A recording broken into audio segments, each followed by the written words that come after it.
Hello guys, welcome back to my YouTube channel. আশা করছি আপনারা সকলে ভালো আছেন। আমিও ভালো আছি। আজকে আবার অনেক দিন পর ভিডিও করছি। তো আজকে হচ্ছে ২৭ তারিখ। আর আজকে আমি রান্না করছি মাছ। আর এখানে সব রেডি করে দিয়েছি।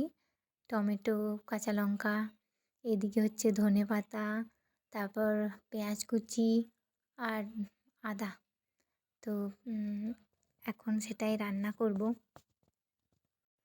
আর এদিকে ভাত বসিয়ে দিয়েছি, ওই তো ছোট্ট একটা হাঁড়ি আমাদের, ওখানটায় বসিয়ে দিয়েছি। আর এই তো আপনাদের সাথে কথা বলতে বলতে আমার বোনও চলে এসছে। তো আর এইদিকে আমি রান্না বসিয়েছি, এই তো ভাত আমার হয়ে গেছে, তো তরকারিও হতে চলেছে। অনেক দিন পর মাছ রান্না করছি। আর এখানে বোন ফুল এনেছিল, আমি ওটাই দেখছিলাম বারবার করে যে কার জন্য এটা। পরে জানলাম না, এটা বোনকে দিয়েছিল ওদের হোস্টেলে।